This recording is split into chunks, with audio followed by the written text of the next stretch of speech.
भला हुआ मेरी माला टूट गई, मैं राम भजन से छूटी। भला हुआ मेरी माला टूट गई, मैं राम भजन से छूटी। मेरे सिर से टली बला, भला हुआ मेरी माला टूट गई, मैं राम भजन से छूटी। मैं राम भजन से छूटी। नमस्कार मेरे प्यारे भाइयों, मेरे परमात्मा के प्यारे जीव हंसों। मैं हमेशा मालिक से यही दुआ करूंगा कि आप सब मेरे भाइयों का विवेक पहले से ज्यादा और ज्यादा और ज्यादा से ज्यादा बढ़ता ही जाए। बस मेरे दिल की यही अरदास है कि ऐसी कोई चीज ना रहे जो आपको समझ ना आए। हर चीज आपको बिल्कुल क्रिस्टल क्लियर होती जाए। बस यही चाहूंगा मैं, यही अरदास करूंगा उस बंदी छोड़ से, उस परमपिता परमात्मा से कि वो आपके विवेक शक्ति में बढ़ोतरी करता ही जाए और ऐसा कोई भी अज्ञान ना रहे इस दुनिया में जो आपको 1% भी भ्रमित कर पाए।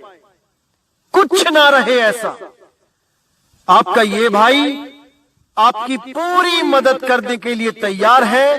बस आप निष्पक्ष भाव से इस सत्संग को सुनते रहिए और उस पर विचार करते रहिए। विवेक लगाइए कि जो मैंने बात कही है वो सत्य है या असत्य है। जवाब मेरे भाई आपके अंदर से ही आएगा। उस परमात्मा का जवाब आपके अंदर से आएगा। बस उसको पहचानने की कोशिश करो। साहिब बंदगी। और दोस्तों, आपको बताना चाहूंगा कि काफी दिनों से कुछ लिंक व्हाट्सएप पे शेयर किए जा रहे हैं जिसमें कुछ गुरुओं की फोटो लगाई गई है और कुछ भड़काऊ से शब्दों से टाइटल दिया गया है। दोस्तों, ऐसे किसी भी चैनल से हमारा कोई लेना देना नहीं है। आप उनको बिल्कुल ना देखें, बिल्कुल भी ना देखें, क्योंकि वो सत्संग हमारे ही अपलोड कर रहा है और गलत फोटो लगा लगा के दुनिया को भ्रमित कर रहा है। बिल्कुल भी उनका चैनल ना तो सब्सक्राइब करें और जिन्होंने किया है वो अनसब्सक्राइब कर दें। बिना मेरी परमिशन के जो सत्संग अपलोड किए जा रहे हैं ये बिल्कुल गलत बात है। आप ये सब बंद करें। और कोई भी मेरा भाई अगर अपने चैनल पे कोई सत्संग मेरा चलाना चाहता है तो पहले परमिशन लो। प्रचार में योगदान करना है तो बिल्कुल सही तरीके से करो। किसी भी गुरु की फोटो नहीं लगानी है। सब गुरु मेरे बड़े अपनी अपनी ठौर। शब्द विवेकी पारखी सो माथे कम और। हमने हर गुरु की इज्जत करनी है। हमें किसी भी गुरु से हमारा वैर नहीं है भाई। हर गुरु अपनी अपनी सीमा में अपने अपने शिष्यों को ज्ञान दे रहा है। जहां तक उसकी पहुंच है वो अपने अपने शिष्यों को पहुंचा रहा है। क्या दिक्कत है इसमें? इसलिए मेरे भाई ये जो गलत काम है इसको बंद करो और अगर करना ही है तो सही से करो। जैसे मैं किसी की फोटो नहीं लगाता हूं, आप भी मत लगाएं। साहिब। तो मेरे भाइयों, आज जो हम वाणी लेने जा रहे हैं वो गुरु ग्रंथ साहब अंग नंबर 811 से लेंगे। बहुत प्यारी वाणी है, जागरूक करने वाली वाणी है।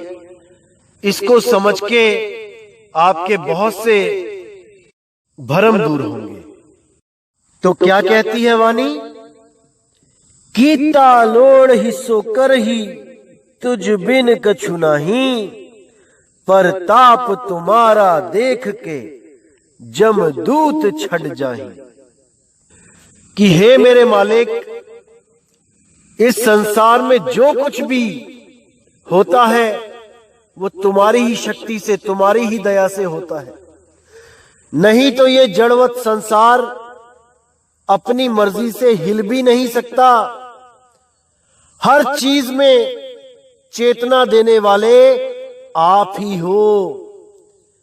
आपके बिना ये 5 तत्व का संसार केवल मिट्टी की ढेरी के समान है। ये हिलडुल चल फिर नहीं सकता। यही संसार भी और ये शरीर भी, ये सब आपकी ही चेतना से चल रहे हैं। परताप तुम्हारा देख के जमदूत छट जाहि।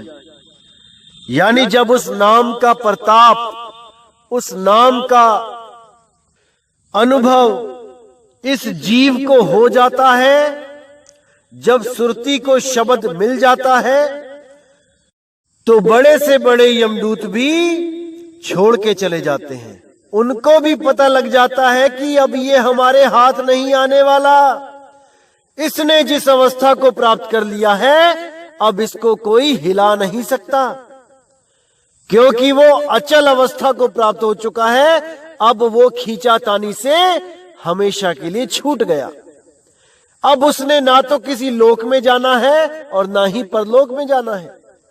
अब वो अपनी आत्मा में स्थित हो चुका है। अब उसको हिलाने वाला कोई नहीं, कोई नहीं। तुमरी कलाते छूटिए बिन से अहमेव, सर्व कला समर्थ प्रभ पूरे गुरुदेव। कि मैं जो जीव अवस्था में था और बार बार गलत साधना करके, गलत तरीके से भक्ति करके, शब्दों के जाप करके, अनहद की नाद सुन के, श्वासों का जाप करके, श्वासों की धुन पे ध्यान धर के बार बार मैं ब्रह्म अवस्था को यानी शिव अवस्था को प्राप्त होकर दोबारा जीव अवस्था में आता जा रहा था। लेकिन आपकी ऐसी दया हुई कि मेरा अहमेव यानी मेरा अहंकार, मेरी शिव अवस्था, अहम ब्रह्मस्मि, मैं ही ब्रह्म हूं, मेरी इस अवस्था को छुड़वा दिया, खत्म कर दिया। कैसे? पीव अवस्था को प्राप्त करवा के, शुद्ध चैतन्य आत्म स्वरूप को प्राप्त करवा के। जहां पर ये अहंकार खत्म हो जाता है कि मैं ही ब्रह्म हूं, मैं ही सृष्टि का रचयिता हूं, इसी अहंकार को खत्म करने के लिए वो बंदी छोड़ परमात्मा, वो सतगुरु अपने हंसों को सार शब्द की बख्शिश करता है। इस पूरे ब्रह्मांड में जो भी भक्ति करके कुछ कलाओं को प्राप्त कर पाया, कोई 2 कला, कोई 4 कला, कोई 8 कला संपूर्ण था, कोई 10 कला, कोई 16 कला संपूर्ण था, कोई 1000 कला संपूर्ण था। लेकिन परमात्मा के लिए बोला तू अनंत कलाओं का मालिक है, तेरे सामने किसी की कोई कला नहीं चलती, तुम पूरे गुरुदेव हो, तुम पूर्ण परमात्मा हो, तुम बंदी छोड़ हो, सर्व कला समर्थ प्रभु पूरे गुरुदेव। तुम ही पूर्ण गुरुदेव हो, तुम ही वो मालिक हो। तुम्हारी बराबरी कोई गर्भ से आया हुआ गुरु नहीं कर सकता। अगर कोई गुरु आपकी बराबरी करना भी चाहेगा तो उसका सर्वनाश हो जाएगा। इसीलिए साहेब ने बोला, कबीरा स्वामी कोई नहीं, स्वामी सिरजनहार, स्वामी बनके जो फिरे बहुत सहेगा मार। अरे घणी सहेगा मार, इसलिए मेरे भाई, जितने भी ये गुरु जो अपने आप को परमात्मा घोषित करने में लगे हुए हैं, थोड़ा सा चिंतन कर लो, थोड़ी सी अकल कर लो। परमात्मा कभी 5 तत्वों में नहीं आता। परमात्मा कभी 9 महीने उल्टा लटक के नहीं आता। अरे 4 दाग से सतगुरु न्यारे, अजरो अमर शरीर, दास मलूक सलूक कहते हैं, खोजो खसम कबीर, जपोरे मन केवल नाम कबीर। वो गुरु केवल और केवल बंदी छोड़ कबीर है, और कोई नहीं, कोई नहीं। कुछ लोग ये साबित करने की कोशिश करते हैं कि हमारे गुरु भी देह त्याग के नहीं गए, देह गायब हो गई। जब वो इस दुनिया से गए तो उनका शरीर नहीं मिला। और कई लोग तो यहां तक भ्रमित करने में लगे हैं कि जो भगत हुए हैं, जैसे मीराबाई हुई है, रविदास जी महाराज हुए हैं, बाबा नानक हुए हैं, उनका भी शरीर नहीं मिला। देखिए, अरे मेरे भाई, जो भी मां बाप से पैदा होके इस दुनिया में आ गया, उसका शरीर जीते जी भी यही रहेगा, और अंत होने के बाद भी इसी मिट्टी में मिलेगा। ऐसा नहीं हो सकता कि जो इस मिट्टी से पैदा हुआ है वो मिट्टी में ना मिले। केवल और केवल कबीर साहब ही इस दुनिया से गए और उनका शरीर नहीं मिला। 60,000 लोगों के सामने वहीं से गुप्त हो गए। अगर बाकी लोग भी अपने अपने गुरु के लिए ये बात कहेंगे तो मेरे भाई, कबीर साहब तो मां बाप के द्वारा भी नहीं आए इस दुनिया में।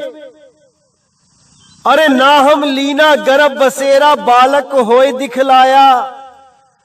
तब आप क्या करोगे? तब आप कैसे सिद्ध करोगे कि आपके गुरु का कोई मां बाप नहीं था? मीराबाई का कोई मां बाप नहीं था, रविदास जी महाराज का कोई मां बाप नहीं था, नानक जी का कोई मां बाप नहीं था। फिर कैसे सिद्ध करोगे? इसीलिए बोला जा रहा है, जो जैसा है उसको वैसा ही रहने दो, लेकिन ज्ञान को समझो कि इन सब महात्माओं ने हमें ज्ञान क्या देना चाहा। हम ज्ञान को नहीं पकड़ रहे हैं, हम केवल अपने अपने गुरु को ऊंचा करने में लगे हैं।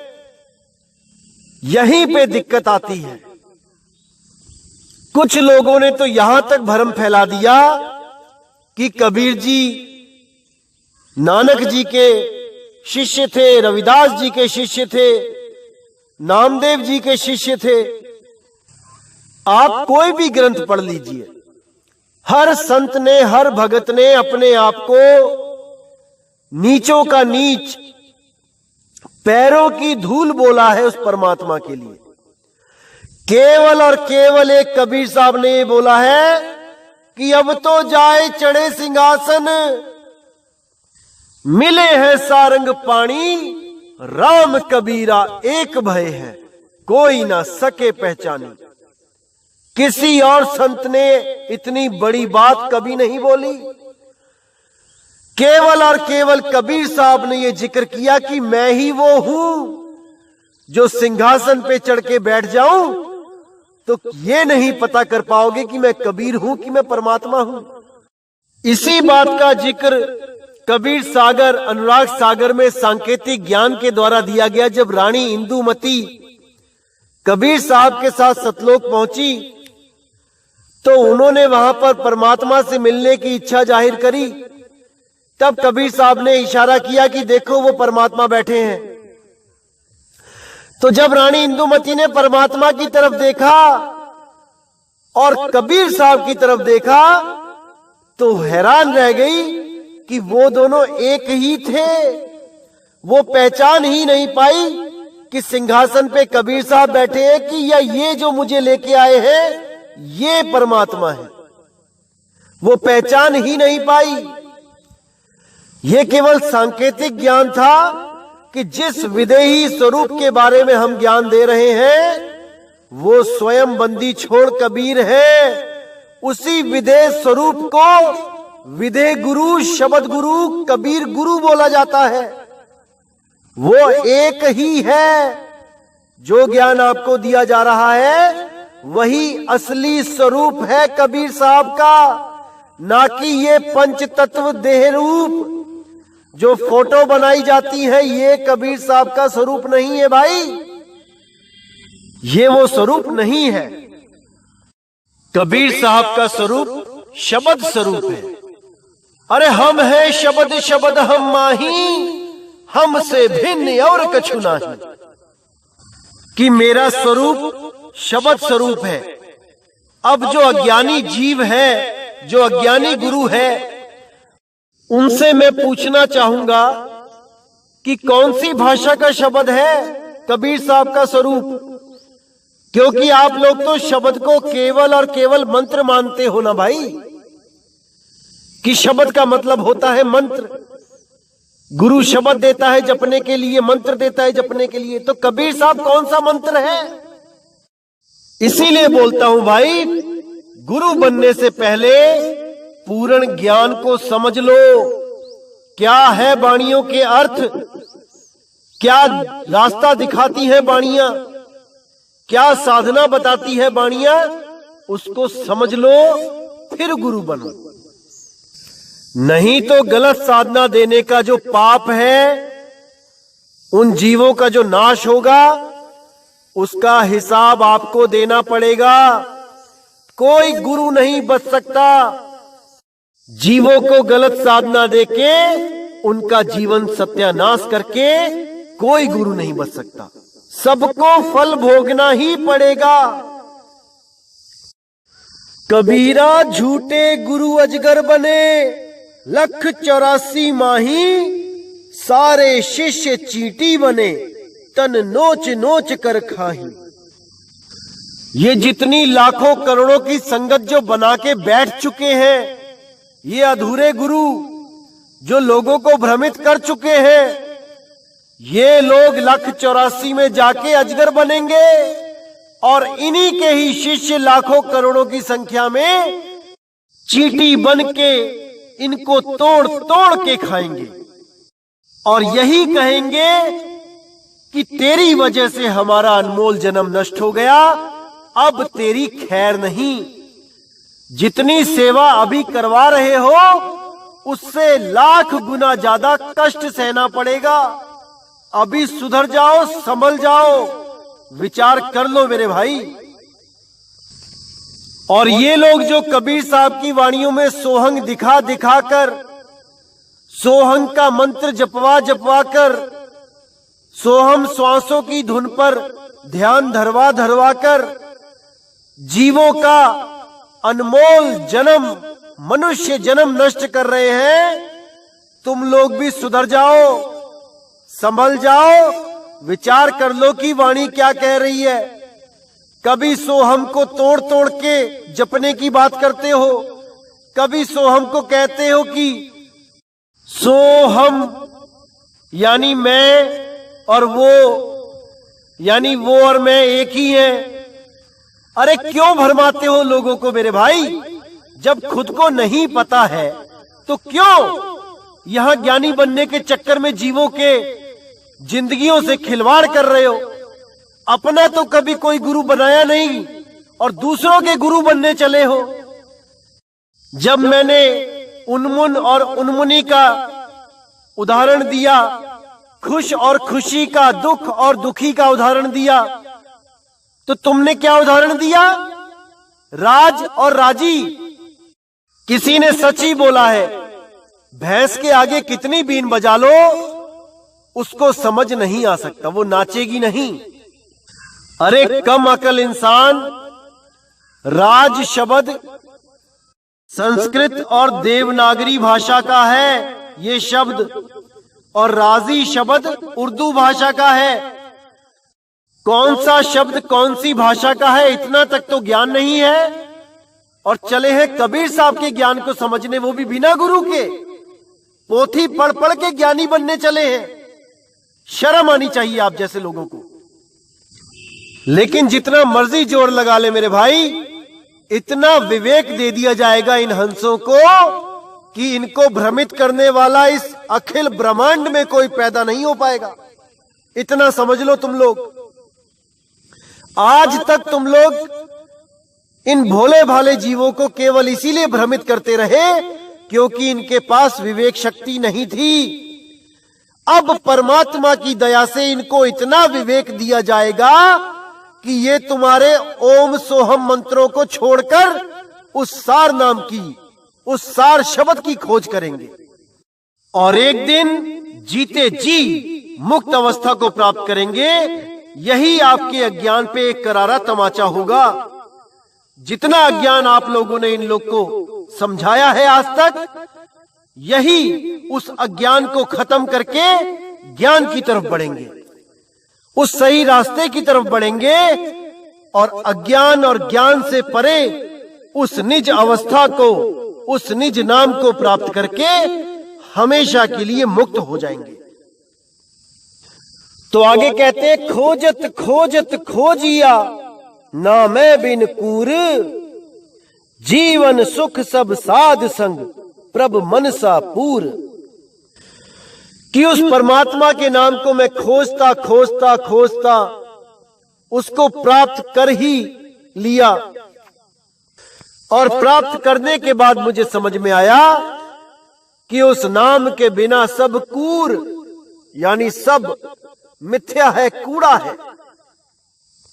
जीवन सुख सब साध संग प्रभ मनसा पूर, यानी जीवन की जो असली खुशी थी, जितनी मेरी मंशाएं थी, वो सब पूरी हो गई जब मुझे साध संगत मिल गई, जब मुझे सतगुरु का साथ मिल गया जिसने मुझे सार भेद बता के मेरी सुरती को उस शब्द से जोड़ दिया, मुझे इस लायक बनाया कि मैं उसका सिमरण कर पाऊं। नहीं तो मैं पता नहीं किन किन नामों का सिमरण करता हुआ 84 में ही जा रहा था। जित जित लावहु तित तित लगही सियानप सब जाली, जत कत तुम भरपूर है मेरे दीन दयाली। यानी जहां जहां तुमने किसी को लगाना है वो वहीं लगता है। जिसको दया करके आपने नाम देना है वही नाम प्राप्त कर सकता है, अन्यथा कोई नहीं। लेकिन इस ज्ञान को वही समझ सकता है जो अपना सियानपा जला दे, जो अपनी चतुर चालाकी खत्म कर दे, जो अपने मन के कहे चलना बंद कर दे। क्योंकि बहुत से ऐसे लोग होते हैं जो सतगुरु की शरण में तो आ जाते हैं, लेकिन अपने सियानपे को, अपनी चालाकी, अपनी चतुराई को खत्म नहीं कर पाते। गुरु कुछ कह रहा है और वो कुछ और कह रहे हैं। गुरु कुछ समझाना चाहता है और वो कुछ और समझ के बैठ जाते हैं। यहां तक कि गुरु के वचन पर भी नहीं चलते, गुरु को भी गलत सिद्ध करने में लग जाते हैं। ऐसे ऐसे लोग भी इस दुनिया में होते हैं। बाहर के आश्रमों की बात क्या करूं, हमारे आश्रम में भी ऐसे ऐसे लोग बैठे हैं जो गुरु के कहे पे भी नहीं चलते हैं। खुद तो भ्रमित है, लोगों को भी भ्रमित करने में लगे रहते हैं। तो ये झगड़ा तो हर जगह चल रहा है मेरे भाई। लेकिन परमात्मा तब मिलेगा जब अपने अहंकार को त्याग के, अपनी कथनी को त्याग के, गुरु की कथनी पे विश्वास करके एक मत होके जब साधना पे बैठोगे, वो परमात्मा तब मिलेगा। जत कत तुम भरपूर हो मेरे दीन दयाली, यानी हर घट में तुम्हारा वास है, तुम पूर्ण हो, हर घट में तुम पूर्ण हो। तो मदन साहिब भी कहते हैं, शब्द स्वरूपी ज्ञानमय दया सिंधु मत धीर, मदन सकल घट पूर्ण है करता सत्य कबीर। वो सत्य कबीर हर घट में पूर्ण है, बस उसको प्राप्त करने के लिए अपनी बुद्धि को त्याग के गुरु के वचन पे चलना पड़ता है, तभी वो प्राप्त होता है, अन्यथा कदापि नहीं, कदापि नहीं हो सकता। अब कहते हैं, सब कुछ तुम ते मांगना वडभागी पाए, नानक की अरदास प्रभ जीवा गुण गाए। कि अब मुझे जो कुछ भी चाहिए मैं केवल तुमसे मांगता हूं, तुम्हारे अलावा अब और कोई नहीं है जो मुझे कुछ दे सके। क्योंकि मुझे दुनिया की चीजें नहीं चाहिए, मुझे कार मोटर बंगले गाड़ियां नहीं चाहिए, मुझे केवल और केवल मुक्ति चाहिए। और मुक्ति देने वाला इस दुनिया में और कोई नहीं शब्द गुरु के अलावा। उस बंदी छोड़ के अलावा और कोई मुक्ति का दाता है ही नहीं। अब बहुत से ऐसे लोग हैं जो गुरु को भी धारण केवल इसलिए करते हैं कि मेरी दुकान चल पड़े, मेरा मकान बन जाए, मुझे नौकरी मिल जाए, मेरे अच्छे अच्छे दिन आ जाएं। बस इसी दुविधा में हर जीव किसी न किसी अधूरे गुरु की शरण में चला जाता है और अपना जन्म बर्बाद कर देता है। वो ये विचार नहीं करता कि जिसने तुझे पैदा किया है उसने तेरी किस्मत भी तेरे साथ लिख के भेजी है। भाई, तुझे भी हर चीज मिलेगी, तेरे कर्मों के अनुसार जो तूने किया है वो तुझे मिलेगा। तिल घटे नहीं मसा बढ़े नहीं, जो किया है वो मिलेगा। लेकिन ऐसा गुरु ढूंढो जो तुम्हें मुक्ति का दरवाजा बता दे, जो तुम्हें इस जंजाल से निकलने का रास्ता बता दे। ये सुख और दुख तो आते रहेंगे। अरे यहां बड़े बड़े गुरु दुखी हुए पड़े हैं, जेलों में धक्के खा रहे हैं, खाने को अच्छी रोटी नहीं मिल रही, सोने को बिस्तर नहीं मिल रहा। तुम किस गलतफहमी में उन गुरुओं की शरण में जा रहे हो जिनकी अपनी हालत खराब है। अरे तुमको कौन सा सुख दे देंगे वो, जिनको अपने को सुख नहीं मिल रहा। जो 36 वकील करने के बाद भी जमानत नहीं ले पा रहे हैं सरकार से, वो तुम्हें क्या सुख देंगे, भक्ति देंगे, मुक्ति देंगे? अभी भी होश कर लो मेरे भाई। सुख दुख कर्मों के अनुसार मिलता है, लेकिन मोक्ष मुक्ति केवल परमात्मा की दया से मिलती है, उस बंदी छोड़ की दया से मिलती है। और वो तब मिलती है जब आप उससे इन भौतिक जगत की चीजों को ना मांगकर परमात्मा से स्वयं परमात्मा ही मांग लो। उस बंदी छोड़ से केवल एक ही अरदास करो कि हे बंदी छोड़, मुझे केवल तुम चाहिए, तुम्हारे अलावा मुझे कुछ नहीं चाहिए। फिर देखो जीवन का आनंद, कैसे दुख में भी सुख मिलेगा और आप उस सुख को संभाल नहीं पाओगे। ऐसा आनंद आएगा जीने में। अरे चाह गई चिंता मिटी मनवा बेपरवाह, जिसको कुछ नहीं चाहिए वही शहंशाह। आपको शहंशाह बना देगा वो बंदी छोड़, अगर आपने उससे केवल उसको ही मांगा तो कह रहे नानक की अरदास प्रभ जीवा गुण गाए। यानी नानक केवल और केवल इस जिंदगी को तुम्हारे गुण गाते हुए बिताएगा और मुझे कुछ नहीं चाहिए, कुछ भी नहीं चाहिए। साहिब कहते हैं जो तू चाहे मुझको, छोड़ सकल की आस, मेरे जैसा हो रहे सब सुख तेरे पास। अगर तू मेरे जैसा हो गया तो सब सुख तेरे पास है। अरे बिन मांगे मोती मिले, मांगे मिले ना भीख, मांगन से मरना भला, यह सतगुरु की सीख। आप परमात्मा पे विश्वास रखो, केवल कर्म करो, हर चीज वक्त पे मिलती है। और याद रखना कि हर वक्त एक सा नहीं रहता। आज दुख है तो कल सुख आएगा ही आएगा, और अगर आज सुख है तो कल दुख भी आ सकता है। इसको हमेशा दिमाग में रखो और परमात्मा की भक्ति करो। तो इसी के साथ मेरे दोस्तों, मेरे भाइयों, मुझे विदा करें। जय गुरु बंदी छोड़ वैराग साहिब, जय गुरु बंदी छोड़ साधु शरण साहिब, जय गुरु बंदी छोड़ बाबा मदन साहिब, जय गुरु बंदी छोड़ बाबा गरीबदास जी, बाबा नानक, मेरे सभी संत। जय जय सतगुरु बंदी छोड़ कबीर साहिब की सदा ही जय हो, सदा ही जय हो मेरे मालिक की साहिब बंदगी। सतनाम।